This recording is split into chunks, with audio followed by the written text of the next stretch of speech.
Hey, what's going on YouTube? It's NPCZ here. In the last episode, Goon completely obliterated the ops.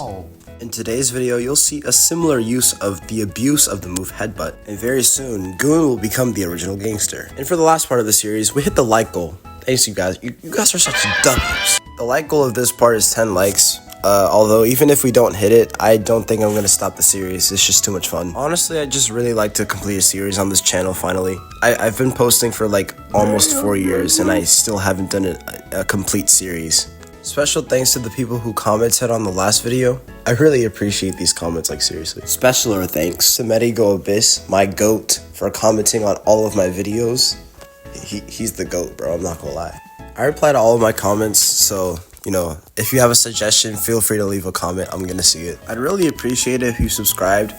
I'm still a growing channel, so you can claim your early channel bragging rights or whatever. Alright, I'm done talking. Bug Catcher Allen is built different in this game. Got that nigga dick in your mouth right now, I see it. He still has his signature Butterfree and Beedrill, but in addition to that, he carries Beautifly and Dust Tox, making this fight way more annoying than the original. Beedrill is easily the least annoying Pokemon of his to fight because the other three are diddlers that like to put things to sleep, like observe.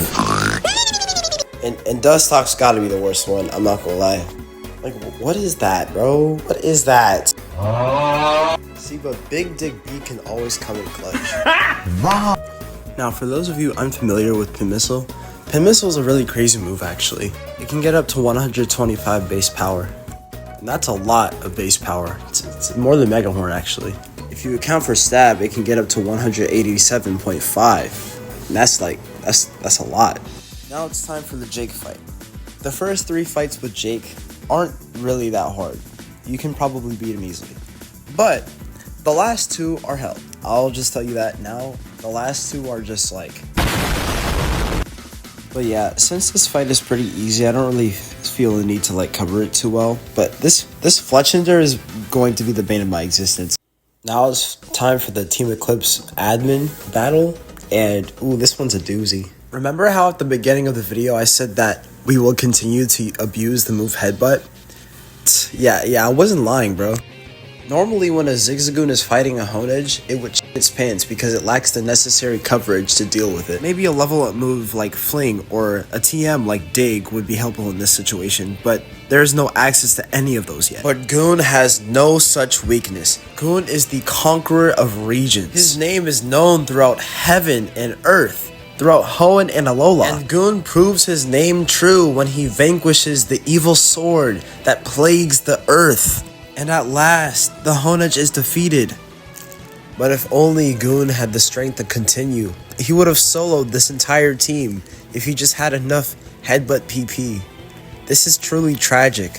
I feel so bad. Young Goon is eventually brought down by a stupid ass Sizzlepede, which is kind of crazy. I'm not gonna lie. It was a starting power rollout, and he died to that at half health. I mean, that's kind of wild, but you know, I can't even complain because he took out like 1.5 Pokemon. That was amazing. We all knew that one guy in middle school who liked to collect dead bodies for fun. Well, that's Evil Eye. He likes to steal kills, but right now he's not strong enough to take one down without any help. So Ghastly is taken out by the stronger Psychic type Pokemon, and Big Wang Wasp is there to avenge him. Big Wang Wasp suffers an injury to massive extent, but Big Wang Wasp is 9 levels higher, almost 10, and survives the hit, firing off a bug bite that looks very radioactive and ending the battle. But Mr. Potter here isn't finished. He needs to summon Groudon, you know?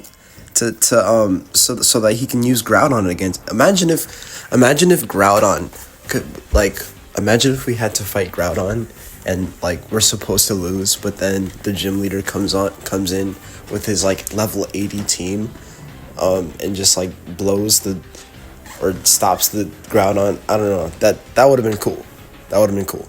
Now, we need to give Goon the name he should have gotten when he was first caught. Goat the Goon, or Goon the Goat. Goon Goat? I don't know. We're deciding. Eventually, we come up with Goat Goon, but we even have to put the period to emphasize the goatness of Goon. Also, Ghastly evolves. This is very interesting.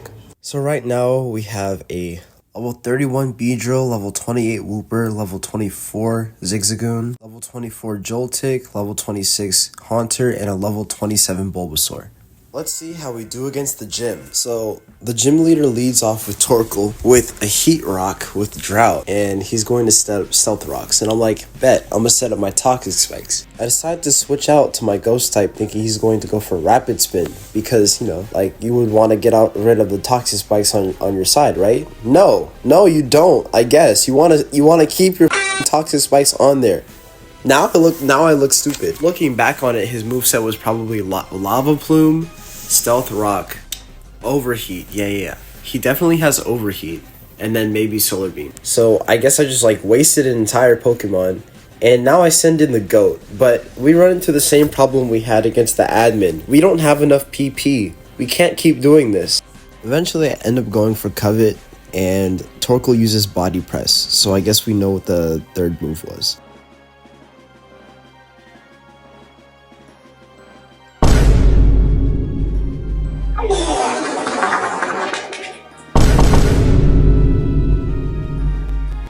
Comes his Fletchinder, and we have Electric and Bug type versus Fire and Flying type, and he used Taunt. He think I'm sweet. He think I'm not going to attack.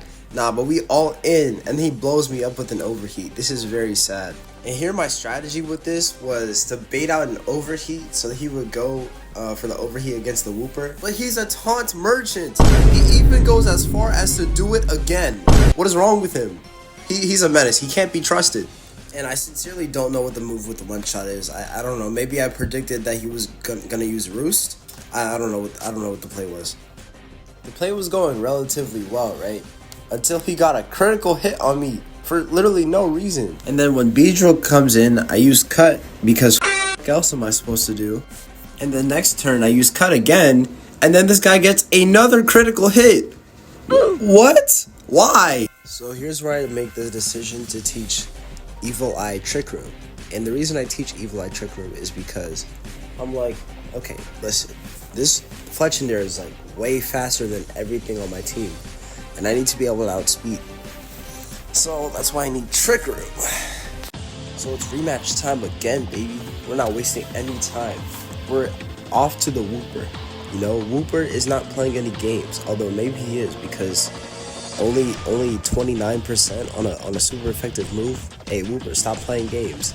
It's still a 4-hit KO, but he deals over he deals way over half of my health. Like that's way too much damage, bro. You're getting cooked. And I just straight up died to the next Lava Plume. Like this guy, he's too good. I sent an Evil Eye to take care of the rest, and Nightshade one-shots. Hi viewer, it's me. While revising the edit, I realized that this chunk in the video is kind of ass, so I just decided to redo it.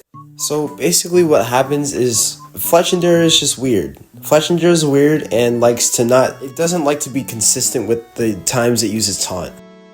This battle with Fletchinder is a very long and drawn out one. As you can see, the screen is shrinking because of how long it's taking, and I assume that you probably don't want to watch this, so I just decided to summarize it. Basically, I lowered his accuracy down a lot, and once his accuracy was low enough, I switched into legs so that he could 2, 3, 4 hit KO with the charge beam. I really don't know why it took so long, and then the Fletchinder is finally taken out with charge beam. But yes, we're able to overcome the obstacle that we couldn't overcome before. And now, I realize I made a lot of mistakes in this battle. Number one mistake was not putting the Numble to sleep with the sleep powder. That was the first mistake. The second mistake was not putting sand in this thing's eye. Covet was a very weak move. I don't know why I did that. And the third mistake was not using Pin Missile. I don't know why the I didn't use Pin Missile. Excuse my language, but what the hell? So I'm able to take out the Numble But then he has a Quilava, and Quilava is going to eat my little baby spider and turn him into a meal. We've now lost the gym battle twice. Is there any way we can even hope to beat this challenge? Nah, boy, we on that grind all day, every day. We back to bug catcher, and we gotta beat his ass, nigga. Normally, when I get hit with sweet powder, I wake up immediately with chestoberry. But now we taking all the confusions, and we headbutt, we one shot. That's what we are. That's what we are. In these savannah parts, you can't let niggas catch you lacking. That's why you gotta learn slash. And cross poison too, you can never go wrong with 2 cutting moves. Look, catcher Allison's and Beedrill, but no, this is the GOAT he's up against. The GOAT is not losing to a Beedrill. Hell nah. All of my Pokemon are learning such GOAT moves. Yawn, that's an excellent move. Yeah, we taking that. I spent over 30 minutes battling this trainer. I learned less useful moves such as insurance. Geico, 15 minutes could save you 15% more on car insurance. But way more useful moves such as Electro Ball and Earthquake. And low key, I was giddy as hell when I saw this, bro. I'm not gonna lie. I was hitting the gritty. I'm not gonna lie. Now it's time for the third fight, and when I pulled up to this fight, yo, I felt like Sasuke when he came back with Kakashi Sensei, bro. Now I felt like Naruto when he came back with Sage Mode. I'm not gonna lie, I was on top of things. Like Goku and Gohan after they. Anyways, enough anime references. Uber yawns, making Torkoal mad tired. He sets up stealth rocks before he can go to sleep. Wooper loses all of its memories, making it less prone to damage. And then I spam Earthquake while the Torkoal's sleeping. I wasn't able to finish the Torkoal off immediately, but the Citrus Berry helped with recovery. Next one is Fletchinder. And I don't have any water type moves still, but I can at least stall out his overheat moves. For some reason, he isn't going for taunt. I thought he was a taunt merchant. I don't know why he's not going for taunt, but it's whatever. This works to my advantage. I use Amnesia and Potions to stall out all of his sun turns, and then after that, I put the dude to sleep. And then I send in the GOAT. The GOAT is going to headbutt this dude while he's asleep, and Overheat is not going to do enough damage. It's almost a 3-hit KO, but he wakes up at the last moment and uses Roost to get back up to full. Since I'm faster than Fletchinder this time, I can use a Leech Seed before he can taunt me. This meant that all I had to do was just stall out. On a whim, I decided to switch to legs because I'm like, he's gonna use Roost, so like, that's a free opportunity. He uses taunt, but I'm not sweet like that. One shot with Electro Ball, he's cooked. Since Wooper is still alive, I'm like, bet, Wooper's about to pack up another body. But this motherfucker has hidden power grass. What the hell? I send out Bulbasaur so he can pack him up. He puts him to sleep, and then he gets to work. But this guy wakes up turn 1 and uses Lava Plume, which almost one-shots. But it doesn't one-shot.